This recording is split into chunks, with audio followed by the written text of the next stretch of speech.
Just to clarify, I am an Army wife. But thank you so much. For the last several months, my husband and I have been playing Russian roulette with my uterus. We have decided to leave the important and irreversible decision of bringing life into this world to chance, which, to be honest with you, is fine by me because the idea of becoming a mother freaks me out. So, over coffee, sometimes pizza, we made pro con lists, argued over baby names, and at what age he or she could date. We poked fun at helicopter parents and knew that we would be different until one morning. I am startled awake.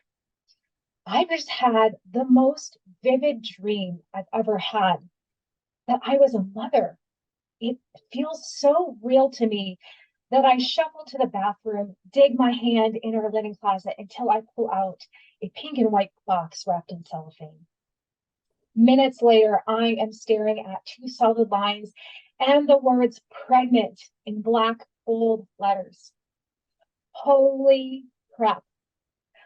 I call my husband at work very dramatically. Babe, I say, are you alone? What? Are you sitting down? No. Why? I have something to tell you. What's wrong? I'm pregnant. What? I'm pregnant. The thoughts that are running through my head at this moment, in no particular order, are fear, doubt, and panic. Did I mention fear?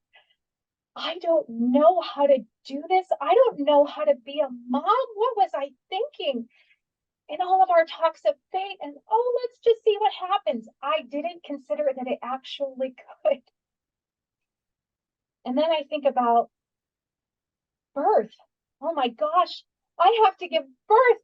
That scares me almost as much as the thought of becoming a mother. A mother.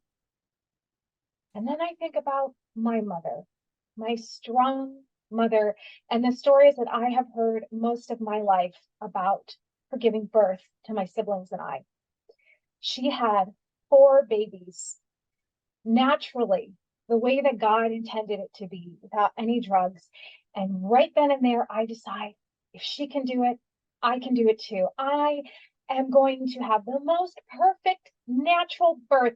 I am going to be among the badass women who give birth in the proverbial field and keep on moving. I just need a plan. So, in the coming months, much to the chagrin of my husband, I sign us up for natural birthing classes. I scour the internet for every book I can on natural birth, and I watch real water births on YouTube, which I do not recommend doing while eating. I do everything conceivable to prepare ourselves for the inevitable birth. And what could go wrong? Well, again, it's morning, and I'm startled awake for a second time, but this time it is the feeling of my abdomen now swollen, tightening and releasing every 20 minutes, then 15, then 10. Oh my God, I'm in labor. This is the moment I've been waiting for and planning for these 9 long months. I'm ready. Let's do this. So we drive to the hospital. I am so confident it's bordering on cocky as I show off my newly acquired breathing skills to the nurses who help us settle into our room. And then, like a flick of a switch, that dull tightening and releasing turns sharp. And with a violence not unlike that scene from The Exorcist, I proceed to projectile vomit all over the clean linoleum floor. Something's wrong.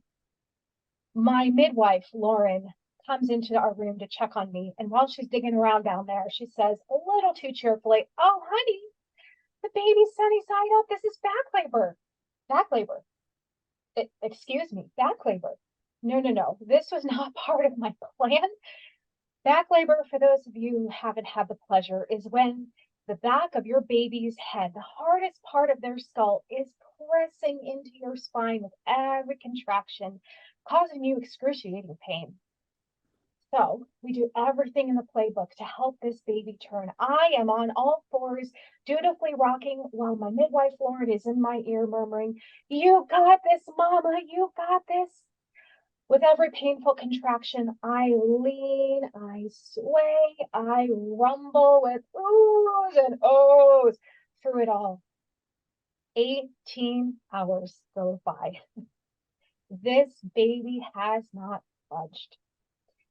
My midwife comes to my side and says, "Honey, I know you said in no uncertain terms, no drugs, but there is no way you're pushing this baby out. You don't get some sleep." I want to resist, but the feeling of my pelvis and hips being cracked apart over and over again like a walnut make me agree.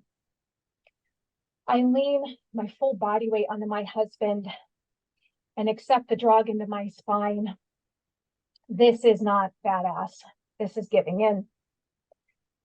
But relief and a little bit of guilt rushed through my bloodstream. 2 hours later, one delicious cherry popsicle, and with renewed strength, I'm ready. I'm ready to push. So a nurse grabs one leg, my husband the other. I lift my chin to my chest, and I push to the count of 5. 1, 2, 3, 4, 5. And again, 1, 2, 3, 4, 5. 1 hour turns to 2. 2 hours turn to 3. No baby. This time I know what's coming. Lauren says, "Honey, I'm so sorry. You tried everything, but we got to get this baby out. It's been too long." I feel numb as they push me to the operating room. I am not a badass. I'm scared. I'm about to give birth in what in my mind is the worst possible way. I am going to be sliced open. I'm going to have more drugs pushed into my body. And what's worse is it's going to be the opposite of my mom, of what I wanted. I try to keep it together, but my tears betray me as they pin the curtain in front of my face. And as I wait for the first incision, I can feel my heart pumping in my ears. My whole body is covered in cold sweat, and my mind is screaming at me, "You failed. You failed. You're a failure." But then I'm ripped from my thoughts by the sudden loud, clear, and angry cry of a baby. My baby. "Congratulations," I hear. "It's a girl."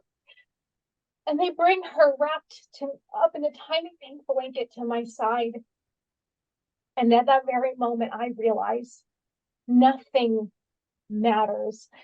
Not the pain of the last 26 hours, not having the perfect birth plan, or my fear of becoming a mother. Because as I gaze at her and she looks back at me, her black marble eyes seem to contain the entire universe. I kiss her pink velvet cheeks and I whisper, "Hi, baby. It's me, your mama. Thank you."